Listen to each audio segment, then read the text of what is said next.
Y es un buen momento para recordarte sobre el Centro Gamma Knife Dominicano, que es el único en el país que ofrece radiocirugía con Gamma Knife, una alternativa sin bisturí para tratar tumores cerebrales, lesiones vasculares y otras patologías del cerebro.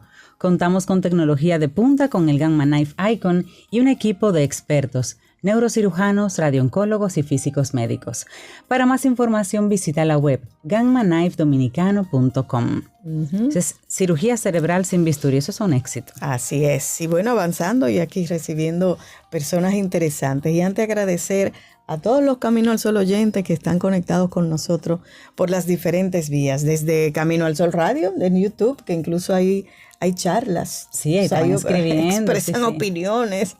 CaminoAlSol.do y estación 97.7. Y a través de nuestro número de WhatsApp, 849-785-1110. De verdad que muchísimas gracias por acompañarnos cada día.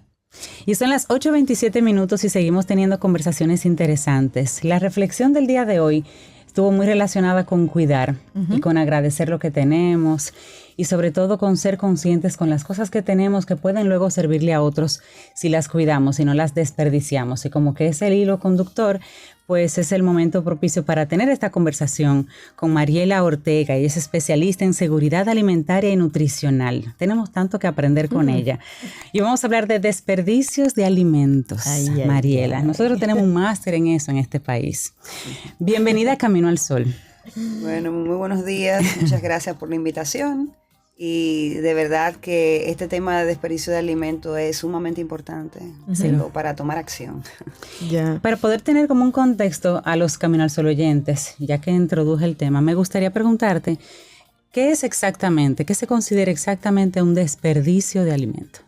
Muy bien, bueno, el desperdicio de alimento ocurre cuando ya el alimento llega al consumidor en sus hogares, en los servicios alimentarios, comedores, tanto escolares, universitarios, en el supermercado, en el colmado, en todas esas áreas donde nosotros podemos obtener esos alimentos y que porque o no lo cuidan bien, no lo refrigeran, no tienen el cuidado correspondiente, pues se dañan. Y por ende tienen que botarse al zafacón. Sin haberse siquiera consumido ni siquiera una partecita. Así es. Y en la casa uno vive desperdiciando. Mucha gente incluso, Mariela, no come calentado.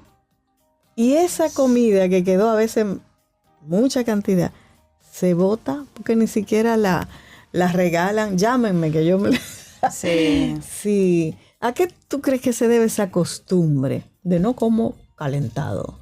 Bueno, hay muchas personas que tienen esa corriente de que yo no como calentado porque yo tengo que comer diferente todos los días porque puede ser que se haya dañado, que se haya contaminado. Temor, Sin embargo, la cultura del dominicano y lo que yo he visto, y eso, claro, obviamente hay que hacer investigaciones al respecto, pero lo que uno ve es que las personas preparan más comida en los hogares.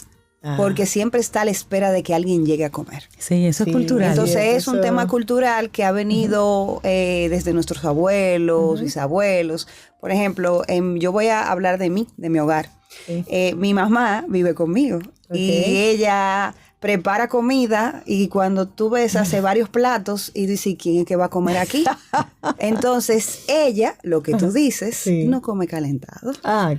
Entonces ahí vengo yo. ¿Cibaeña? Ella ella tiene corriente cibaeña y porque somos cibaeños, donde comen 3, comen 7. Así es. Y es un tema que yo he venido trabajando con ella porque trabajo en el tema. Entonces digo, mami, deja de estar desperdiciando, vamos a cuidar la comida. Hay gente que no está comiendo, vamos a sensibilizarnos al respecto. Y también el cuidado que hay que tener en el refrigerador, porque a veces estamos poniendo comida, por ejemplo, cocida, con carnes, con pescado, eso puede contaminar. O sea, hay un tema de contaminación cruzada que hay que también manejarla dentro del refrigerador. Y también yo he oído como el manejo de la temperatura. Exactamente. Que hay un proceso de sacar el frío. Sí. Hasta el calor la famosa cadena de frío. Cadena de frío. Así es. Mariela, ¿y en qué etapas tú piensas que, o si se ha podido estudiar un poquito, en que se produce más desperdicio? ¿En la producción, en la distribución, en el supermercado o ya en la casa de la gente? Bueno. Porque hay pérdidas en todo, ¿cierto? Sí. Hay o sea, no, los términos o los conceptos que se utilizan, primero es pérdida de alimentos y luego desperdicio de alimentos. Quiero explicar un poquito a qué se refiere, si hay una diferencia. Pérdida de alimentos ocurre en finca. Ocurre en el momento desde la siembra, el espacio, ¿verdad? Donde se va a producir hasta llegar al mercado o llegar al lugar donde el consumidor va a obtener. Entonces hay varios procesos que se llevan antes de que el consumidor llegue a obtener el alimento que se pierde. Puede ser en finca, puede ser en el transporte, en el almacenamiento, en el procesamiento. Eso es pérdida de alimentos. Y desperdicio de alimentos ya ocurre, como le mencioné, en estos servicios, en el colmado, supermercado, en los mercados, en el supermercado, en todos esos lugares que se pierden. Y en los hogares. En los hoteles, en los restaurantes. La verdad ocurre mucho desperdicio de alimentos por tema de conciencia, de sensibilizar a la población, de que el desperdiciar un alimento, tú estás desperdiciando agua, estás desperdiciando tierra, estás impactando al medio ambiente. Se dice que del 8 al 10% de los gases de efecto invernadero se producen por el desperdicio de alimentos. Oh, wow. Entonces, más de 1.000 millones de toneladas de alimentos se desperdician cada año. O sea que es bien, bien complejo el tema. Y nosotros como consumidores que desperdiciamos, ¿cuáles son esas estrategias que tú sugerirías para tratar mejor ese tema y desperdiciar menos? Bueno, hay que tener cuidado. Primero, planificar.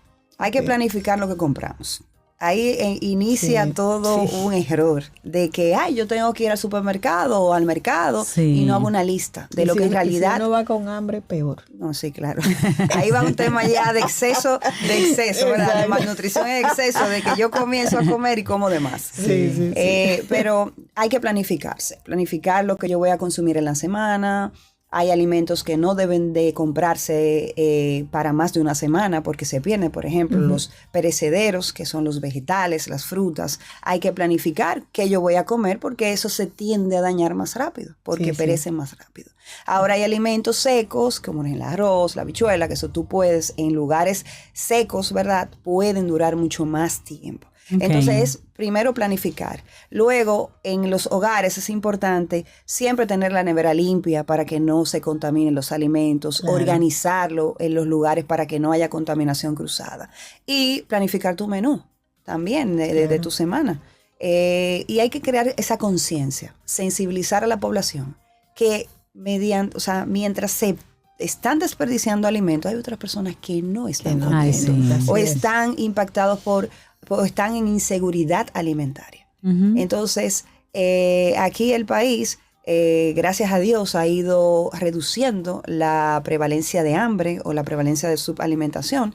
En este momento estamos según el informe mundial de la seguridad alimentaria y la nutrición, el 3,6% de la población está en subalimentación o padece hambre en el país. Entonces, tú tienes 673 millones de personas a nivel mundial padeciendo hambre. En República Dominicana, más o menos de un 300 a 400 mil personas que padecen hambre. Es verdad que estamos reduciendo, pero padecen hambre. Pero otras personas se están botando la comida. Sí, cierto. Entonces, es algo bien, bien complejo. Y otras que no están consumiendo una dieta saludable. Aproximadamente 2.6 millones de personas aquí en República Dominicana que no acceden a una dieta saludable. Eso significa que no están comiendo fruta, que no están comiendo vegetales, o por cultura, o porque no le enseñaron, pero por otro lado se están desperdiciando. Entonces debe de haber un equilibrio y hay que sensibilizar mucho a la población al respecto. Mariela Ortega, hay una iniciativa en la que estás trabajando, que es con la FAO y con Unicaribe. ¿Pudiéramos contarnos un poco qué está pasando ahí, qué están haciendo? Sí, claro. Bueno, nosotros como FAO estamos implementando un proyecto junto al Ministerio de Agricultura que se llama Promoviendo Sistemas Alimentarios Más Resilientes, Más Sostenibles. Entonces, en el marco de ese proyecto, estamos haciendo alianzas con la universidad, con el sector privado, para poder tener, ¿verdad? Poder medir los desperdicios de alimentos, pero también medir las pérdidas de alimentos en finca, para poder a crear estrategias o identificar modelos para reducir tanto las pérdidas de alimentos como los desperdicios de alimentos. De levantar información primero para poder ver qué está sucediendo. O sea, qué está pasando, investigar qué está pasando y entonces luego actuar. Entonces, con Unicaribe se ha firmado una carta de acuerdo precisamente para hacer una campaña, sensibilizar a la población y también crear una red de universidades y del sector privado que puedan apoyar, sensibilizar a la población desde la academia.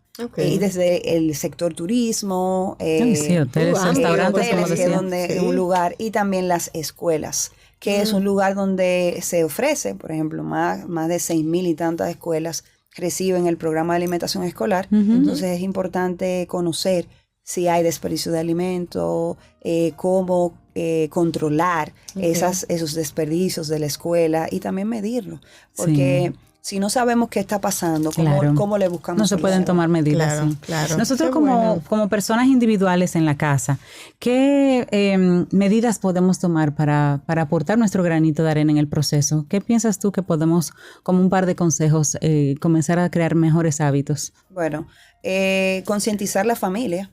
Es importante que todos se involucren, que todos entiendan que si ven, por ejemplo, abren el refrigerador y ven que hay algún alimento que se pudiera dañar más rápido, es bueno que vayan consumiendo lo primero que llega, ¿verdad? Lo primero que llega. De igual manera, poder planificar su dieta, su menú de la semana. Y yo sé que a veces es tediosa porque uno anda el día a día en la calle y dice, bueno, donde yo llegue yo como. Pero tenemos que volver atrás. Yo creo que hay que evitar de comer tanto en la calle y organizar nuestras comidas en nuestros hogares y detenernos un poquito de tiempo. Estamos viviendo un momento muy rápido. Entonces yo creo que el detenerse es importante y es saludable. ¿Sabes lo rico que era así en familia? Que uno tenía que esperar a papá, mamá. No se empezaba a almorzar hasta que llegara el miembro de la familia que faltara. Y comida hecha ahí mismo. Y eso. Esa cultura de botar tenemos que mejorar. Me gusta eso. Y tratar de ver, o sea, ¿qué se va a cocinar? Cocinar para a lo mejor una más o dos más, que siempre queda, pero tratar de controlar eso que nosotros echamos. Así es arroz, vamos a comer nuestro arroz, nuestra habichuela. Si las habichuelas quedaron, guardarlas en unos envases, organizarla, ¿verdad? Hay que dejar que se enfríe. Porque después de la primera vez tú nada más calientas una ocasión, ya no puedes calentar más. Entonces es organizarnos, es buscar, o sea, en la primera semana o el primer mes, yo creo que sensibilizarnos y actuar poco a poco. Y que todos sean uno, o sea, que todos se unan en la familia y que entiendan. Sí. Una pregunta, Mariela, recalentar no hace daño. Es cultural realmente más bien, pero no es que la comida recalentada haga daño. No, lo que pasa es que después de una vez ya tú no debes de recalentar. Y también lo que tú guardes, tienes que guardarlo bien. Claro. De forma adecuada para poder hacer ese recalentado. Hay gente que sobró arroz, sobró carne, sobró pescado y lo pone todo junto. No, eso no puede ser. No es correcto. Tiene que ser separado, ¿no? No es correcto. Ese es otro tema. Ese es otro tema profundo. Pero todo eso es lo que lleva al desperdicio. Por supuesto. Mira, interesante esta conversación con Mariela Ortega, especialista en seguridad alimentaria y nutricional. Deberíamos conversar, ¿verdad? Más con... Y si traer otras líneas de temas, hay mucho. Hay mucha tela por donde cortar. Así que, Mariela, te extendemos una invitación nuevamente para que tú nos digas qué aristas de todo este vasto tema podemos ir tratando contigo según tu agenda, según vayas. Claro que sí. Gracias por estar aquí en Camino al Sol. Desperdicio de alimentos, mira, y es verdad, eso. Desde casa se aprende eso. Yo me acuerdo cuando mi mamá me decía, cómete tu comida, que los niños que están allá afuera no tienen comida. En mi casa decían eso, pero en mi casa, y yo, si baño al fin, cocinaban y si llegaba alguien más podía comer, pero no había desperdicio de comida. Que yo recuerdo como que se planificaba las cantidades. Sí. Tampoco restringido y que me quedé con hambre y ya se... No, eso no se daba. Es planificar. Una buena planificación entonces. Que siempre queda un poquito. Siempre queda. Y la que queda, tenemos que entender que hay que, o tú se la das a alguien que necesite, pero el tirarla a la basura, eso es como, sí. Bueno, Mariela, muchísimas gracias. Y nosotros aquí despediremos a la gente con música. Yo espero que te guste esta canción de Sade. Y si no te gusta, la vas a escuchar como quiera y te va a gustar. Smooth Operator. Así seguimos. Aquí termina Camino al Sol.